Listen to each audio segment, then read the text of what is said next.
नमस्कार दोस्तों, संसद में वक्फ बिल पर चर्चा हो रहा था और इसमें पक्ष और विपक्ष के नेता लोग अपना भाषण दे रहे थे।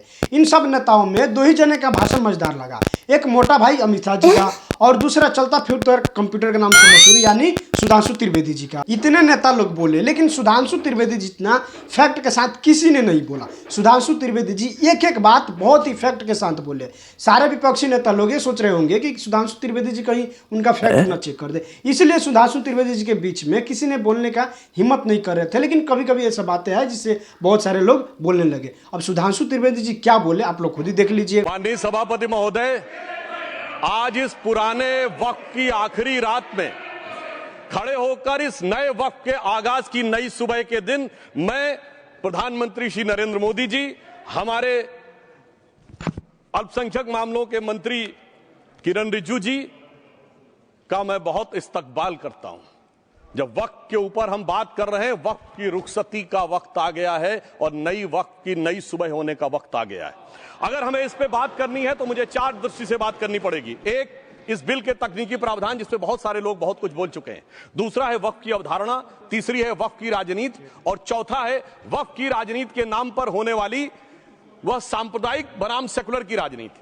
सबसे पहले हमारे नेता सदन माननीय नड्डा जी ने बताया कि किस विस्तार के साथ इस वक्त कमेटी ने काम किया, किस शिद्दत के साथ हमारी सरकार ने काम किया। और चाहे वक्त कमेटी के जेपीसी के चेयरमैन हमारे उस सदन के सदस्य जगदम्बिका पाल जी रहे हो, हमारे मंत्री जी रहे हो, सबने जिस शिद्दत से काम किया है, तो उनके लिए मैं माननीय प्रधानमंत्री जी अपनी सरकार की तरफ से कहना चाहता हूं कि उन्होंने एक इबादत के भाव से काम किया है। तो मैं कहना चाहता हूं, इबादतों की तरह मैं ये काम करता हूं, अपने फर्ज को झुककर सलाम करता हूं।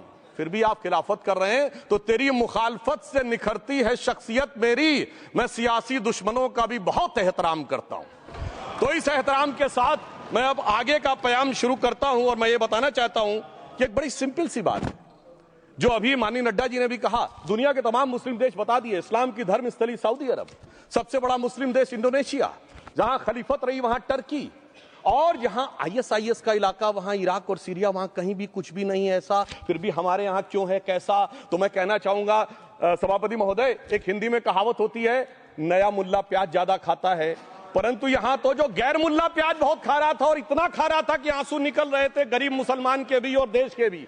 इसलिए मैं कहना चाहता हूं सभापति महोदय, अगर छोड़ दीजिए भारत की बात करिए तो क्या ऐसी कोई शक्ति सिखों के पास है, ईसाइयों के पास है, यहूदियों के पास है, पारसियों के पास है? नहीं है। छोड़ दीजिए, इस्लाम के अंदर आइए। अगर इतना भाईचारा है तो ये सुन्नी वक्फ बोर्ड और शिया वक्फ बोर्ड अलग क्यों है मेरे भाई?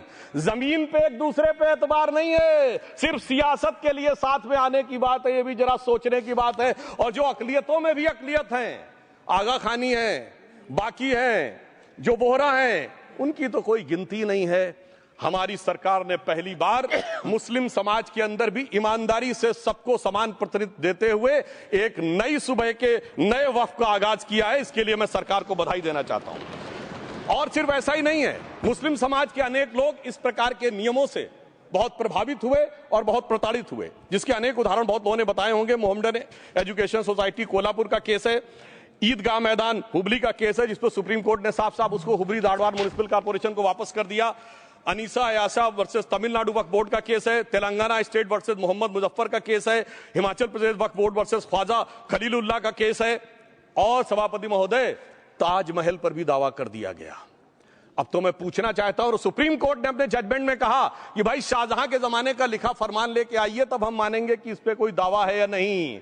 आप सोचिए कि अगर ये वक्त का कानून इसी ढंग से चला होता तो क्या होता। अभी हमारे जॉन ब्रिटास जी और मनोज झा जी ने बहुत सारी बातें बोली थी। एक प्यास की बात बोली थी, उन्होंने उड़ीसा के ग्राहम स्टोन्स का जिक्र किया था, तो उसमें तो कांग्रेस की सरकार सीबीआई की इंक्वायरी नहीं कर पाई थी। मगर जब ताजमहल का उल्लेख आता है सभापति महोदय, तो एक प्यास मुझे याद आ जाती है। जब शाहजहां जेल में था और दूर से उस ताजमहल को देखता था और उसे सिर्फ एक सुराही पानी मिलता था और उसने औरंगजेब से कहा एक सुराही पानी और भिजवा दो, तो जानते उसने मना कर दिया। तो दुखी होकर शाहजहां ने फारसी में लिखा, ए पिसर तू अजब मुसलमानी, जे पिदरे जिंदा आप तरसानी, आफरीन हिंदुआन सदबार, जे देहंद पिदरावा मुर्दा देवम आप। मतलब तू कैसा मुसलमान है जो जिंदा बाप को पानी के लिए तरसा रहा है? तुझसे तो आफरीन 100 बार उन हिंदुओं को है जो पितृपक्ष में मरे हुए बाप को भी पानी देते हैं। और सभापति महोदय, मैं बताना चाहता हूं कि ये हमने ईमानदारी से मुस्लिम समाज के कल्याण के लिए बात की है, क्योंकि एक तरफ खड़ा हुआ है ईमानदार मुसलमान जो शराफत के साथ ईमान को गले से लगाए हुए हैं, और दूसरी तरफ कुछ चंद सरमाएदार हैं जो उस अमानत में खयानत करके शरारत के साथ उसके झंडा बरदार बनना चाहते हैं। तो ये मुकाबला किसके बीच में है? ये शराफत अली और शरारत खान के बीच में मुकाबला है। हमारी सरकार शराफत अली के साथ खड़ी है, हमारी गरीब मुस्लिम के साथ खड़ी है। ये गरीबों गुर्बत वाले गुर्बत अली और सरमाएदारे वाले गाजी खान के बीच का इलाका है। मगर मैं कहना चाहता हूं महोदय, एक बात मैं बहुत स्पष्ट रूप से कहना चाहूंगा, इन जरूरतमंद मुसलमानों की लड़ाई के लिए मैं कह सकता हूं कि ये गरीब मुसलमानों के दिल की कसक और कट्टरपंथी वोट के ठेकेदारों के मन की ठसक के बीच में हमारी सरकार ने उस कसक का साथ दिया है, जिसके लिए मैं मानता हूं गरीब और पसमंदा मुसलमान निश्चित रूप से उनका आभारी होगा। हां, मगर जब इसकी बात आती तो भी माननीय खड़गे जी भी बोल रहे थे, माननीय संजय सिंह जी भी बोल रहे थे, मनोज झा जी भी बोल रहे थे कि साहब आपके यहां वो कितने पुजारी हैं और कितने किस वर्ग के पुजारी हैं। तो मैं उनको बताना चाहता हूं, केवल अकेले जूना अखाड़े ने पिछले साल 71 SC ST लोगों को महामंडलेश्वर बनाया। अरे आपको हमारे सदन में बैठे हुए बाल योगी उमेश नाथ जी नहीं दिखते? वैसे तो कहा जाता है जात ना पूछो साधु की, मगर मैं बताना चाहता हूं विश्व हिंदू परिषद के 50,000 से अधिक पुजारी ट्राइबल्स में जो शेड्यूल कास्ट है जो काम कर रहे हैं। मगर मैं हद अदब से पूछना चाहता हूं, बताइए मुल्ला मौलवी मुफ्ती मुकर्रम बारी हाफिज में से कितने पसमंदा हैं? उसमें कितने जुलाहा अंसारी गौसी बताइए मिरासी कितने हैं? बाकी छोड़िए, पसंदला बोर्ड में है क्या? अरे वक्फ बोर्ड में है क्या? इसीलिए मैं कहता हूं खुद मियां फजीहत दूसरों को नसीहत।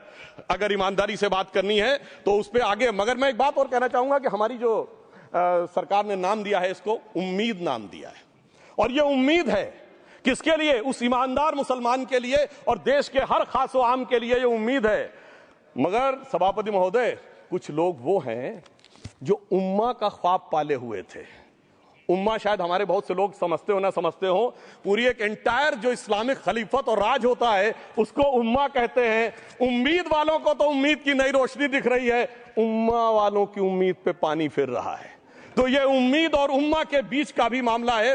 परंतु मैं ये भी कहना चाहूंगा सभापति महोदय, इसके बाद सिर्फ ऐसा ही नहीं था, प्रॉपर्टीज के ऊपर, तमाम सरकारी प्रॉपर्टीज पे जिसमें बहुत डिटेल में हमारे साथी लोग गए, मैं डिटेल में नहीं जाना चाहता। भोपाल का विषय, हैदराबाद का विषय, मुंबई का है, लखनऊ का है, पटना का है, बहुत प्रकार से है। माननीय लालू प्रसाद यादव जी का विषय जब बताया गया था तो बहुत ज्यादा हमारे मनोज झा जी बोल रहे थे, तो अब मैं उसके डिटेल में नहीं जाना चाहता हूं। सबने वो वीडियो देखा है। बस एक लाइन में उनके लिए कहना चाहूंगा, वो कुछ भी बोल रहे, जिसे कहते हैं बिगड़ी बात बने नहीं, लाख करो किनकोए, रहीमन बिगड़े दूध को मथे न माखन होए।